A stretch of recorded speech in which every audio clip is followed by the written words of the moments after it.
Olá, turma, tudo bem? Bora lá para nossa leitura de hoje, né?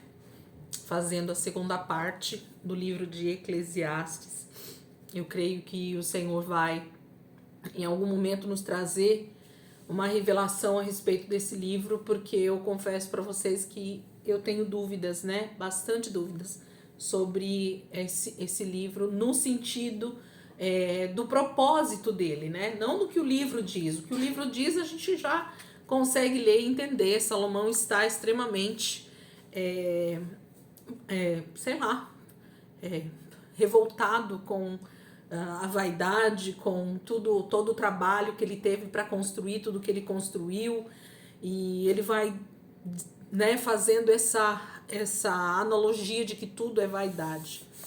Mas a gente vai terminar aqui e eu sempre tenho pedido ao Senhor para que traga, né, o entendimento para nós no momento oportuno, no momento em que a gente tiver que entender o que está escrito. Vamos orar?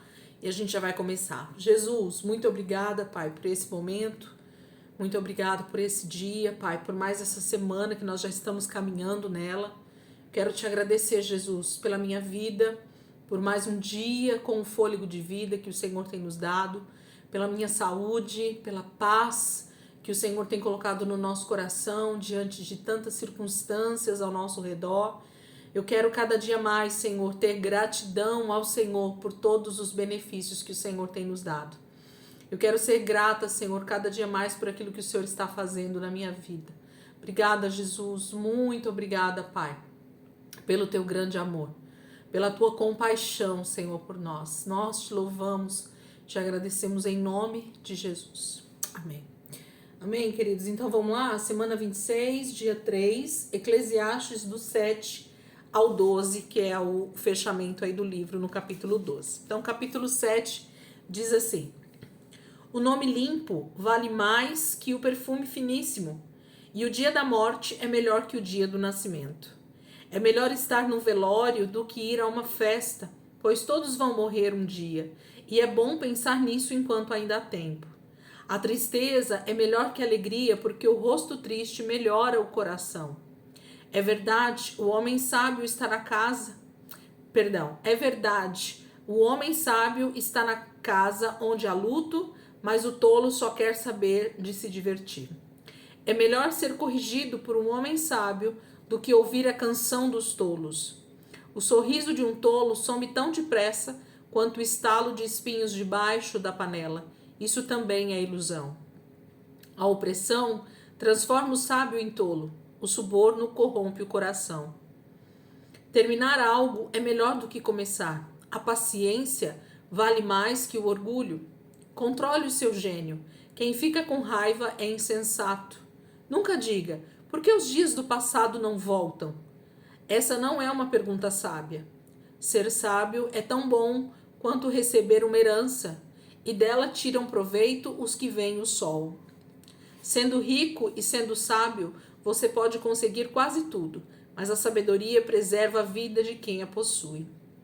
Veja como Deus faz as coisas e procure se adaptar a elas. Não adianta lutar contra as leis da natureza.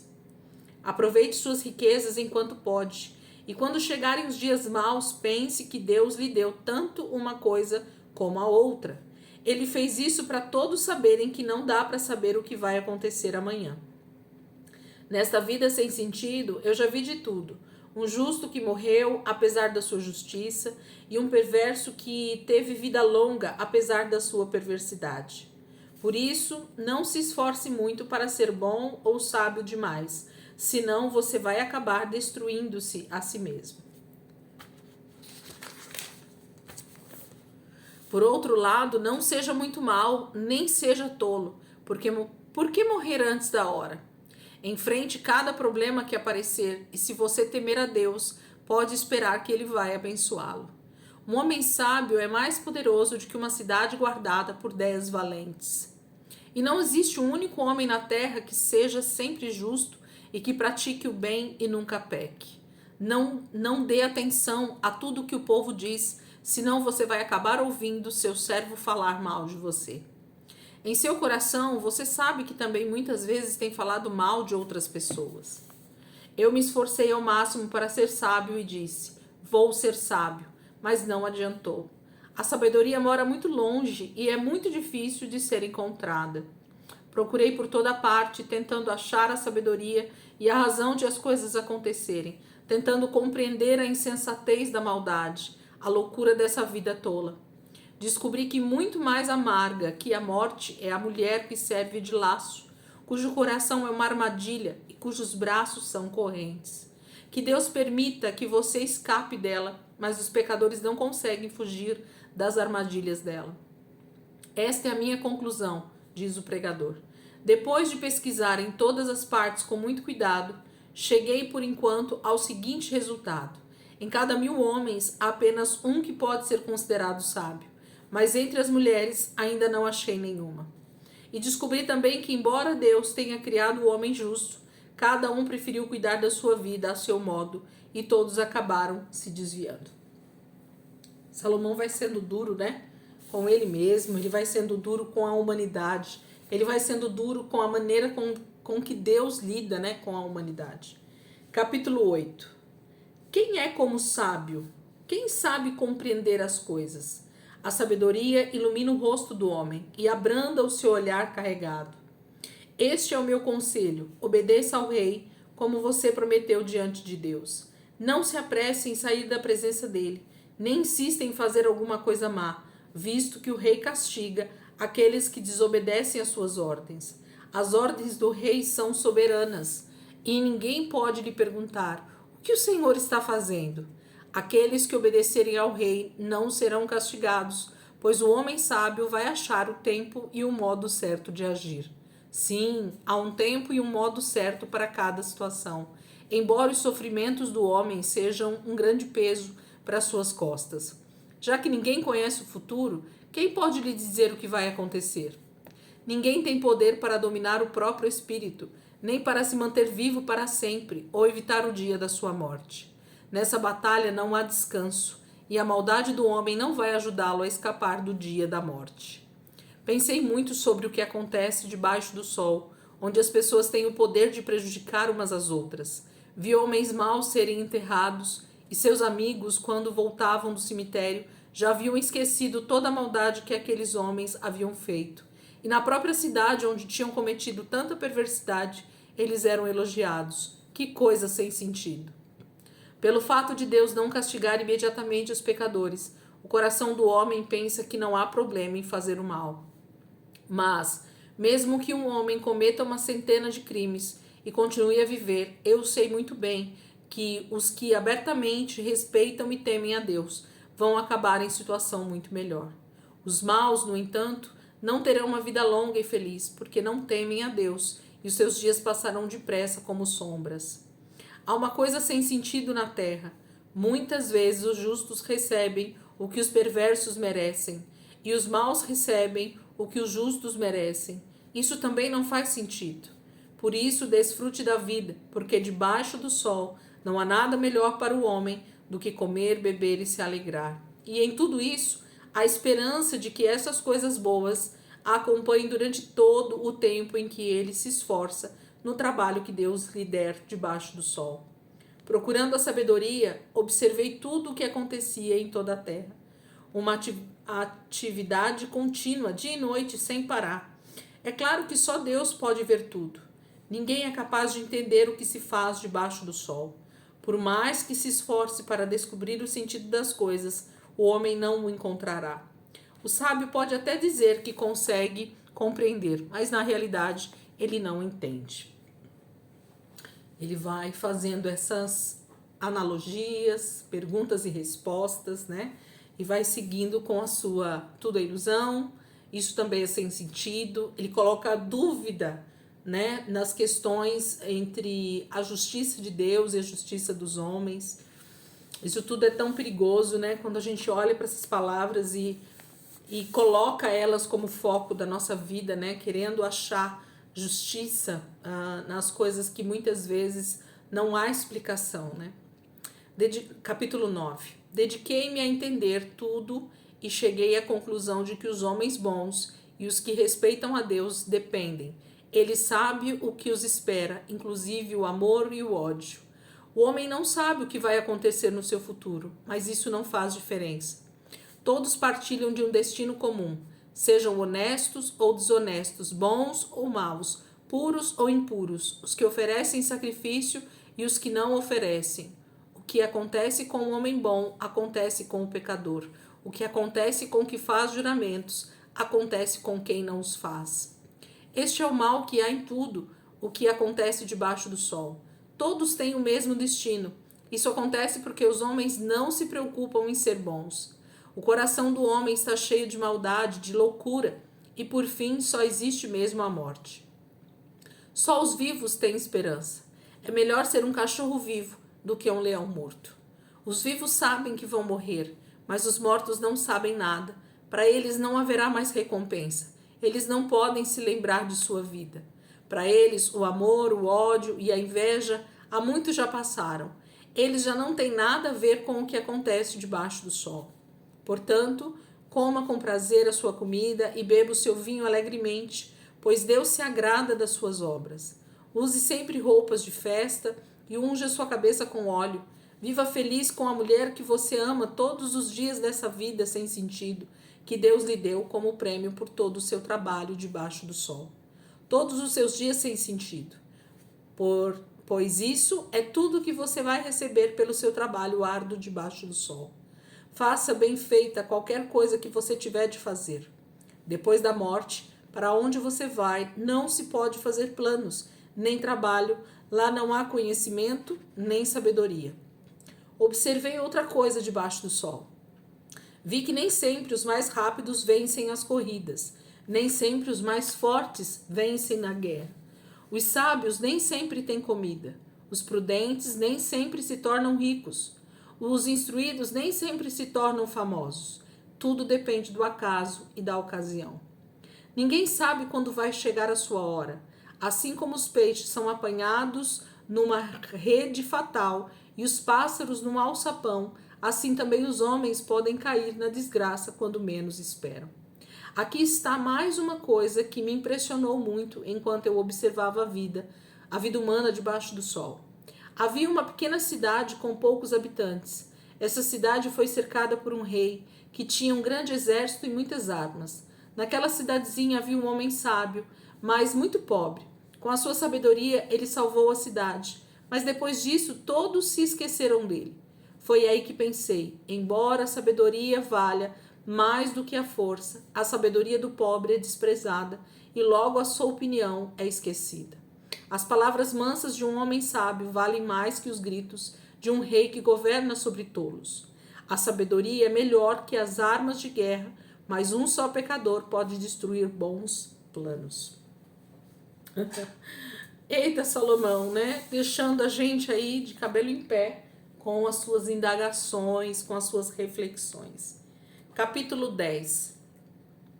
Se alguém colocar moscas mortas num vidro de perfume, estraga o perfume. Assim, um pouco de tolice pode destruir muita sabedoria e honra. O coração do homem sábio o leva a fazer o que é certo, mas o coração do tolo o leva a fazer o mal. É possível conhecer um tolo até pelo seu modo de andar. Ele age sem o mínimo de bom senso e mostra a todos que não tem juízo. Se a ira de uma autoridade se levantar contra você, não largue seu emprego. Uma resposta mansa pode ajudar a evitar erros sérios. Há outro mal que eu percebi debaixo do sol, e a situação triste a respeito dos que governam. Vi homens tolos recebendo grande autoridade e homens ricos ocupando cargos inferiores. Cheguei a ver servos andando em belos cavalos e príncipes andando a pé como servos. Quem cavar um poço pode acabar caindo nele. Quem for derrubar um muro pode ser mordido por uma cobra. Quem trabalha quebrando pedras pode se machucar com elas. O lenhador corre perigo por causa de seu machado. O machado sem corte exige que o lenhador faça força dobrada, mas quem é sábio planeja antes de agir. Se a cobra morder antes de ser encantada, não há vantagem para o encantador. É bom escutar um sábio falar, mas a conversa do tolo o destrói. As suas ideias básicas são tolices e suas conclusões são loucura. O tolo diz que conhece o futuro e conta tudo nos mínimos detalhes. Mas quem o fará saber o que vai acontecer depois dele? O trabalho do tolo o deixa cansado. Ele nem sabe como voltar para a cidade. Pobre da terra onde o rei é jovem demais e as autoridades já fazem banquetes antes do meio-dia. Feliz é a terra onde o rei é de boa família e as autoridades trabalham bastante antes de comer. Eles comem e bebem para recuperar as forças para o trabalho e não para embriagar-se. O telhado da casa do preguiçoso se enverga e por não consertá-lo a casa fica cheia de goteiras e acaba caindo. As festas não deixam felizes e o vinho torna a vida alegre. As festas nos deixam felizes e o vinho torna a vida alegre. O dinheiro compra essas coisas. Nunca fale mal do rei, nem em pensamento. Você também não deve amaldiçoar o homem rico, nem em seu quarto, porque uma ave do céu poderá levar as suas palavras a ele. Capítulo 11. Dê com generosidade o seu pão, porque o que você der a outros acabará voltando para você. Divida o que você tem com 7 pessoas, até mesmo com 8, porque no futuro talvez você também precise de ajuda. Quando as nuvens estão carregadas, a chuva cai. Depois que a árvore cai, seja para o norte ou para o sul, ali ela ficará. Quem observar o vento não planta, e quem olha para as nuvens não colhe.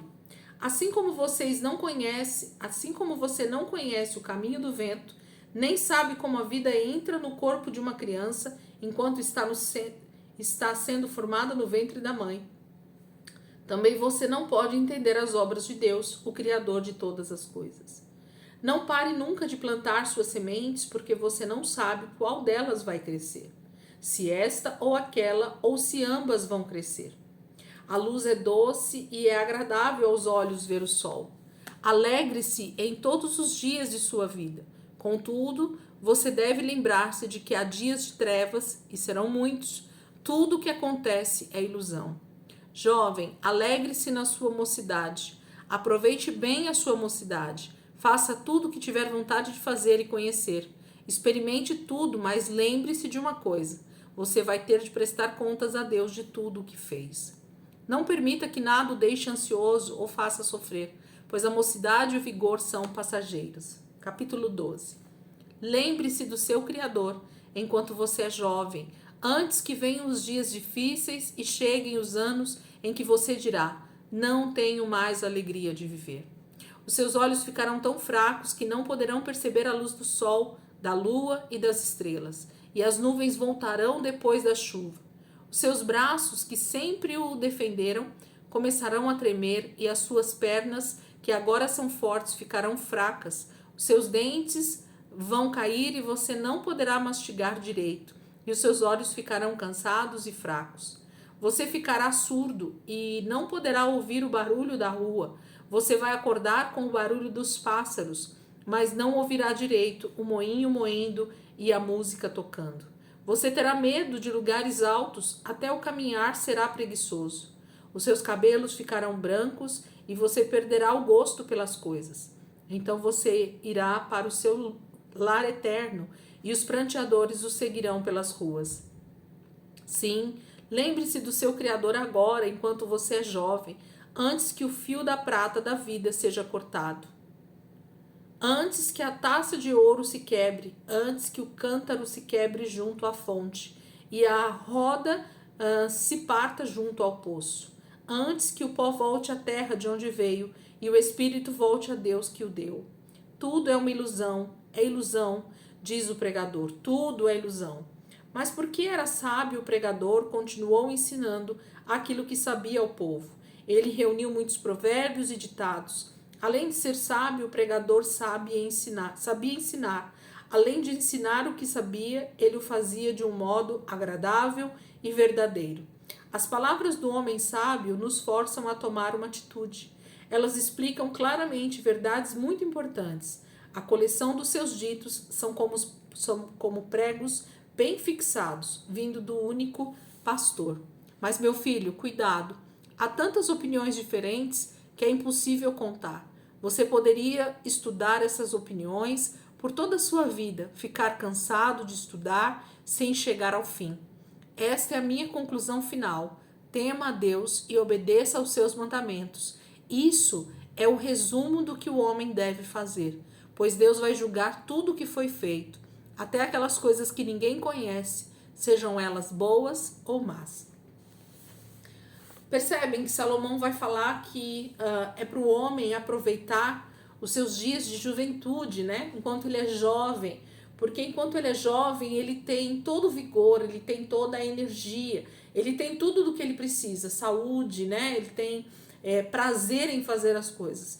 Ao meu ver, nós vamos ver aqui com o andamento da leitura a respeito da vida de Salomão, a gente vai perceber esse declínio, né, que ele teve durante a sua vida, devido às muitas esposas e devido às questões que envolvem esses casamentos e tudo mais. A gente não vou dar spoiler aqui para vocês não ficarem ansiosos, mas a gente vai ver isso com o andar da leitura e a gente então vai perceber que o momento talvez da leitura de Eclesiastes fosse um pouco mais no fim da vida de Salomão, porque aí faria sentido essas reflexões, essa maneira dele de falar triste, ao mesmo tempo desiludido, né, com a vida, com as coisas que Deus fez, o que Deus faz, sem saber algumas respostas, mesmo sendo extremamente sábio, no final da sua vida ele se torna um pouco desorientado na maneira de falar ou na maneira de agir. Amém, queridos?